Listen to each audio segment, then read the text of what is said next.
अस्सलामुअलैकुम dear student. आज मैं आपको क्लास 9th की केमिस्ट्री का थर्ड चैप्टर यानी पीरियोडिक टेबल और खसूसियात की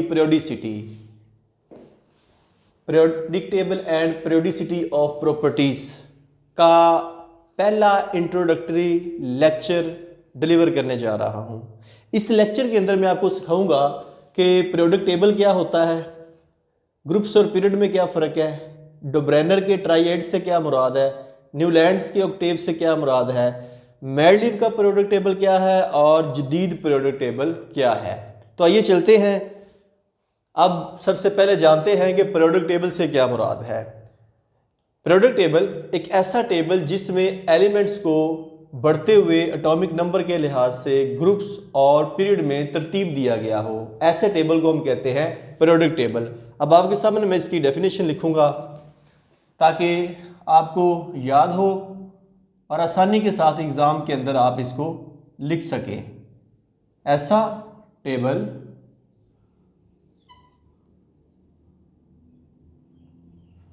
जिसमें एलिमेंट्स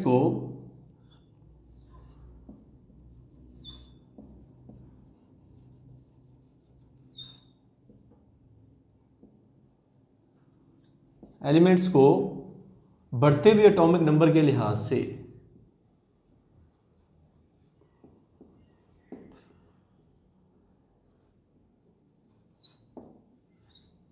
एटॉमिक नंबर के लिहाज से ग्रुप्स और पीरियड्स में तरतीब दिया गया हो।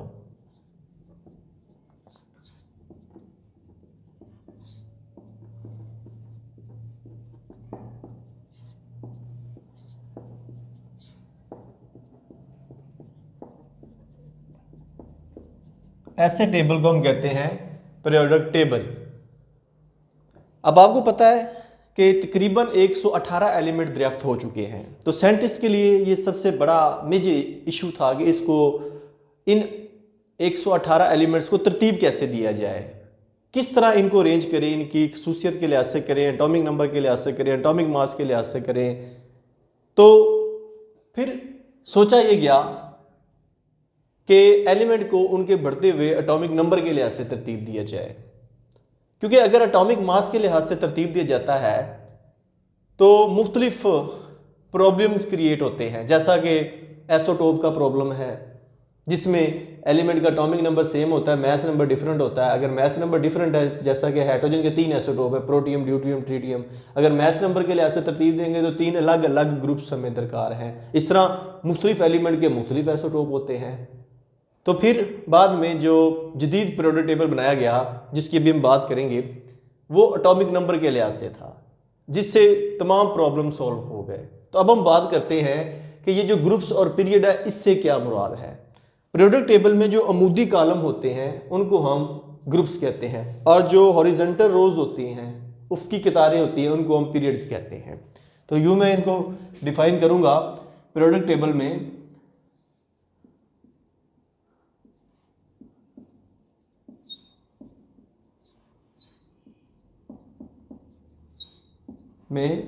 अमूदी कालमों को ग्रुप्स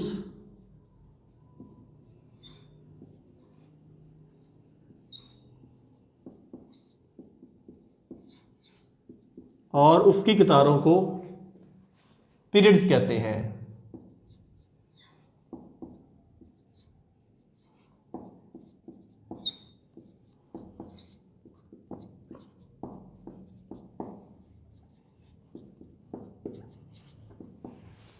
ये जी आपके सामने मैंने डेफिनेशन लिख दी है। अमूदी कॉलम यानी कि वर्टिकल कॉलम, पीरियोडिक टेबल में 8 ग्रुप्स हैं और 7 पीरियड, यानी कि 8 अमूदी कॉलम हैं और 7 उफ़क़ी कतारें हैं जिनके अंदर एलिमेंट्स को अरेंज किया गया है। अब बात करते हैं कि सबसे पहले किसने एलिमेंट्स को अरेंज करने के बारे में बात की। तो सबसे पहले डोब्रेनर आया, जिसने अपना ट्राइएड पेश किया, जिसको कहते हैं डोब्रेनर के ट्राइएड्स। ट्राई का मतलब 3, एड्स का मतलब मजमुआ। तो इसके मुताबिक यानी डोब्रेनर के मुताबिक डोब्रेनर ने 3-3 एलिमेंट्स पर मुश्तमिल ग्रुप्स बनाए जिनको ट्राइएड्स का नाम दिया। इस ट्राइएड में पहले और तीसरे एलिमेंट के एटॉमिक मासेस की औसत दरमियानी एलिमेंट के मास के बराबर हुई। मसलन लिथियम और पोटाशियम के एटॉमिक मासेस की जो औसत सोडियम के एटॉमिक मास के बराबर है, ये उसने अपना ट्राइएड पेश किया। इसको पहले डिफाइन करूंगा, फिर उसने जो ट्राइएड बनाया उसके बारे में आपको बताऊंगा। डोब्रेनर के ट्राइएड्स, डोब्रेनर ने 3-3 एलिमेंट्स पर मुश्तमिल ग्रुप्स बनाए।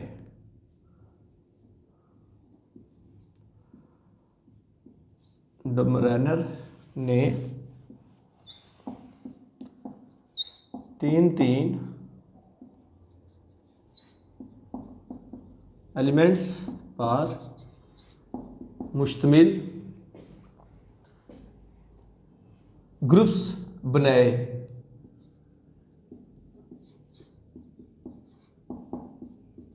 जिनको ट्राइएड्स का नाम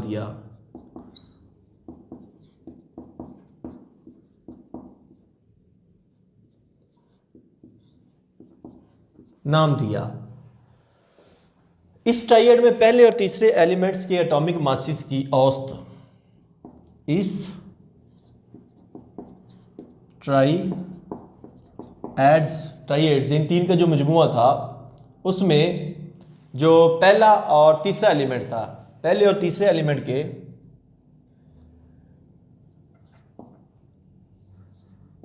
पहले और तीसरे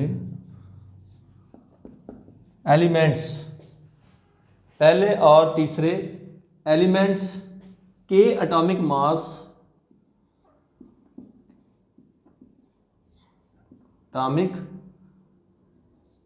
मासेस की औसत यानी एवरेज दरमियानी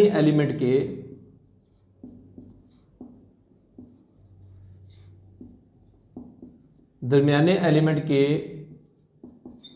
बराबर होती है उस ट्राइएड के अंदर। मसलन लिथियम और पोटाशियम के, लिथियम Li और पोटाशियम के एटॉमिक मासेस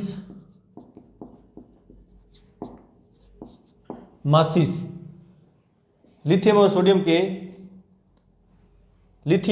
और पोटाशियम के एटॉमिक मासेस की औसत सोडियम के एटॉमिक मास के बराबर है। की औसत किसके बराबर होगी? सोडियम यानी Na, सोडियम के एटॉमिक मास के बराबर है, ये उसने कहा जी। अब आपको पता होना चाहिए कि लिथियम और पोटाशियम की भी हमने बात की है, इन दोनों की जो एटॉमिक मासेस की जो एवरेज है वो दरमियाने एलिमेंट यानी सोडियम के बराबर है। वो कैसे है? अगर गौर से देखें तो लिथियम का आपको पता होना चाहिए हमारे पास एटॉमिक मास क्या है, तो लिथियम का है हमारे पास एटॉमिक मास 7, सोडियम का कितना होता है 23 यानी 23 और पोटाशियम का 39। अब पहला और तीसरा एलिमेंट इसमें से कौन सा है? पहला हमारे पास है लिथियम और तीसरा एलिमेंट है पोटाशियम। इन दोनों की अब हम एवरेज लेते हैं, यानी कि 7 + 39 को हम किस पे डिवाइड करेंगे, इसकी एवरेज यानी 2 पे, तो ये हमारे पास आएगा 46/2 दैट इज इक्वल टू 23। ये जो 23 अगर है ये आप देखें तो ये दरमियाने एलिमेंट यानी सोडियम के एटॉमिक मास के बराबर है। ये है डोब्रेनर का ट्राइएड।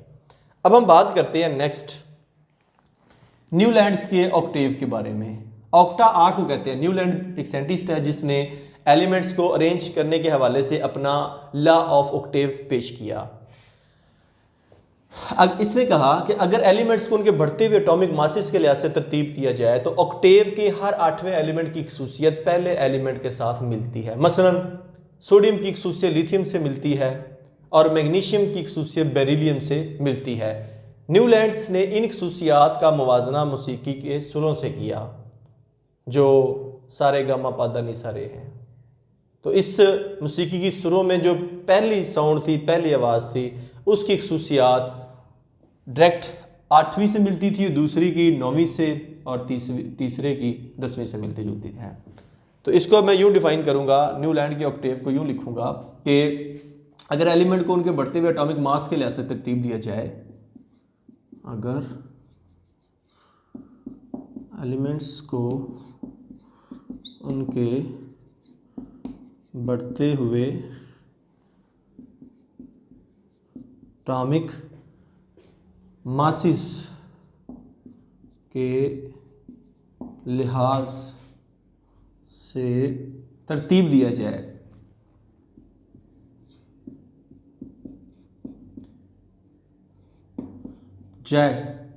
तो ऑक्टेव के हर 8वें एलिमेंट की खसूसियत,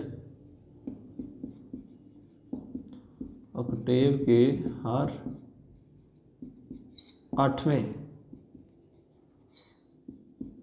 एलिमेंट की खसूसियत पहले एलिमेंट के साथ मिलती हैं, पहले एलिमेंट के साथ मिलती हैं।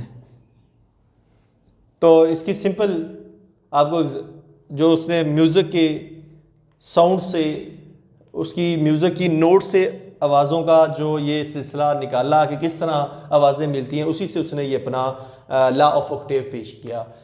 म्यूज़िक के अंदर आपने सुना होगा सा, रे, गा, मा, पा, दा, नी, सा, रे, सारे गामा पा दा नी सा रे, सारे गामा सारे गामा सारे गामा सारे गामा।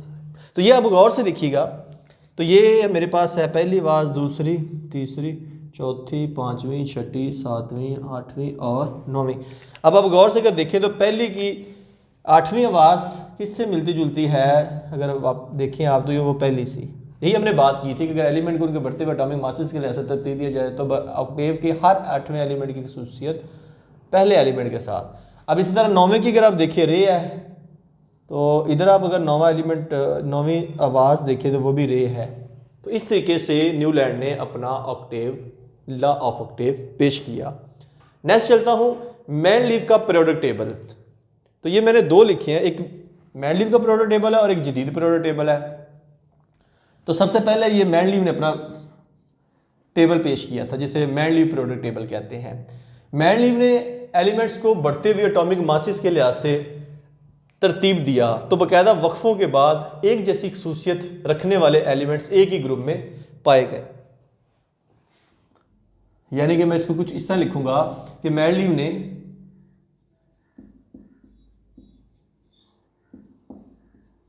ने एलिमेंट्स को बढ़ते हुए एटॉमिक मास के लिहाज से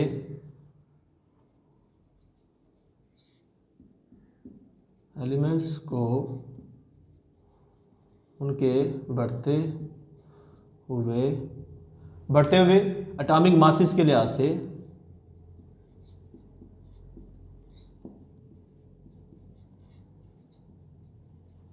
से तरतीब दिया।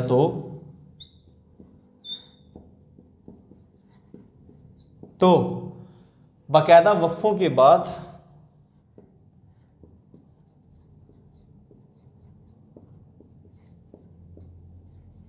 एक जैसी खसूसियत रखने वाले एलिमेंट, एक जैसी खसूसियत रखने वाले एलिमेंट्स जो थे वो कहाँ पर पाए गए, एक ही ग्रुप में पाए गए, एक ही ग्रुप में पाए गए। यानी कि जब उसने एटॉमिक मासेस के लिहाज से, बढ़ते हुए एटॉमिक मासेस के लिहाज से एलिमेंट को तरतीब दिया, तो वक्फों के बाद उसने देखा कि एक जैसी खसूसियत वाले एलिमेंट एक ही ग्रुप के अंदर पाए गए। उसके बाद अभी मैंने जैसा कि बात की थी कि मैनलीव का पीरियोडिक टेबल क्योंकि एटॉमिक मास के लिहाज से है, तो एक एलिमेंट के मुख्तलिफ आइसोटोप होते हैं और हर आइसोटोप का मैस भी डिफरेंट होता है, लिहाजा पीरियोडिक टेबल में उनको अलग अलग जगह चाहिए। अगर उनको एटॉमिक मासेस के लिहाज से एलिमेंट को तरतीब दिया जाए तो पीरियोडिक टेबल बहुत बड़ा हो जाए और एक जैसी खसूसियत के हामिल एलिमेंट एक ही ग्रुप में नहीं आएंगे बल्कि मुख्तलिफ ग्रुपों में आएंगे, जिससे पीरियोडिक टेबल की जो सिमेट्री एक बनी हुई है, मेटल नॉन मेटल उनकी जो प्रॉपर्टीज़ है एलिमेंट्स की एक जैसी जो वो शो करते हैं, जिसकी बेस पे उन्हें एक ही ग्रुप में रखा गया है, वो उन्हें एलिमेंट को वो डिस्टर्ब हो जाएंगी, जिसकी वजह से वो प्रॉपर्टीज़ जो हैं वो अपनी एक रूटीन के साथ, एक सीक्वेंस के साथ जो शो करते हैं वो शो नहीं करेंगे। तो लिहाजा जदीद पीरियोडिक टेबल को बाद में पेश किया गया, मेंडलीव का पीरियोडिक टेबल रिजेक्ट किया गया। जदीद पीरियोडिक टेबल में एलिमेंट्स को उनके बढ़ते हुए एटॉमिक नंबर के लिहाज से तरतीब दिया। तो ये जो एटॉमिक मासेस का सिलसिला था या आइसोटोप का सिलसिला था एलिमेंट्स के, वो क्लियर हुआ। तो इसको मैं कुछ यूँ डिफाइन करूँगा, जो जदीद पीरियोडिक टेबल है कि जब एलिमेंट को बढ़ते हुए एटॉमिक नंबर के लिहाज से तरतीब दिया जाए तो क्या लिखेंगे, जब एलिमेंट्स को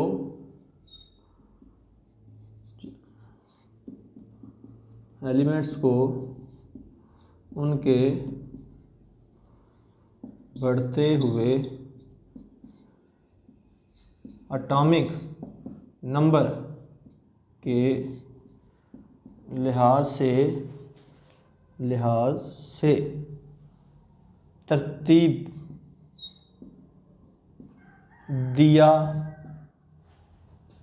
दिया जाए या दिया जाए तो फिर क्या हो, तो बाकायदा वक्फों के बाद, तो बाकायदा वक्फों के बाद एक जैसी खसूसियत रखने वाले एलिमेंट्स एक ही ग्रुप में पाए गए।